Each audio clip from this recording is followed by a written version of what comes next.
ఒకవేళ నువ్వు IAS and IPS అవ్వాలి అనుకున్నట్టయితే, లేదంటే యూపీఎస్సీ సివిల్ సర్వీస్ ఎగ్జామినేషన్ కి మీరు ప్రిపేర్ అవ్వాలి అనుకున్నట్టయితే ఈ వీడియో మీకోసమే. తప్పకుండా ఎండ్ వరకు చూడండి, మీకు చాలా అంటే చాలా హెల్ప్ అవుతుంది. That's my guarantee. చాలా మందికి ఐఏఎస్ అండ్ ఐపీఎస్ అవ్వడం అనేది ఓన్లీ గోల్ కావచ్చు, లేదంటే ప్యాషన్ అవ్వచ్చు, అండ్ మరికొద్ది మందికి పేరెంట్స్ యొక్క డ్రీమ్ అవ్వచ్చు, అండ్ మరికొద్ది మందికి పవర్ కోసం అండ్ సొసైటీకి సర్వీస్ చేయడం కోసం ఇలా డిఫరెంట్ రీజన్స్ తో యూపీఎస్సీ ఎగ్జామినేషన్ కి ప్రిపేర్ అవుతూ ఉంటారు. బట్ ఇవన్నీ కాకుండా కొద్ది మందికి మాత్రమే యూపీఎస్సీ సివిల్ సర్వీస్ ఎగ్జామినేషన్ కి ప్రిపేర్ అవ్వడానికి different reasons and different situations ఉంటాయి. అవేంటి అని అంటే, కొన్ని దారుణమైనటువంటి పరిస్థితులను ఫేస్ చేస్తుంటారు. అంటే మీరు కావచ్చు, మీ ఫ్యామిలీ మెంబర్స్ కావచ్చు, సొసైటీలో ఉన్నటువంటి కొంతమంది నెగిటివ్ పీపుల్ వల్ల ఇంపాక్ట్ అయ్యారు అండ్ ఎఫెక్ట్ అయ్యారు. కానీ వీటన్నిటిని మనం ఎదుర్కోవడం కోసం మనతో మనీ ఉండదు అండ్ పవర్ కూడా ఉండదు. సో ఇలాంటి సిచ్యువేషన్స్ లో మనం వీటన్నిటిని ఎదుర్కొనాలి అని అంటే మనకి పవర్ కావాలి. సో ఈ పవర్ కోసమే చాలా మంది ఐఏఎస్ అండ్ ఐపీఎస్ అవ్వాలి అనుకుంటున్నారు. ఒకవేళ మీ డ్రీమ్ ఐఏఎస్ అండ్ ఐపీఎస్ అవ్వడం అయితే దాన్ని సక్సెస్ వైపు గా తీసుకువెళ్ళడం కోసం మన రీస్టార్ట్ యూపీఎస్సీలో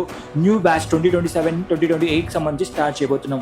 అది కూడా ఆన్లైన్ లో. ఇక్కడ టీచింగ్ ఎవరైతే ప్రిలిమ్స్ అండ్ మెయిన్స్ క్లియర్ చేసి ఉంటారో, లేదంటే ఆ సబ్జెక్ట్ లో మాస్టర్స్ చేసి ఉంటారో వాళ్ళ ద్వారా మీకు టీచింగ్ చేయించడం జరుగుతుంది. ఇన్ కేస్ మీరు మన ప్రోగ్రామ్ లో జాయిన్ అవ్వాలి అనుకుంటే స్క్రీన్ మీద ఇచ్చినటువంటి నంబర్ కి కాంటాక్ట్ అవ్వండి, లేదంటే యూపీఎస్సీ ని కామెంట్ చేయండి. కంప్లీట్ డీటెయిల్స్ మీకు ఫార్వర్డ్ చేయడం జరుగుతుంది. సత్యమేవ జయతే.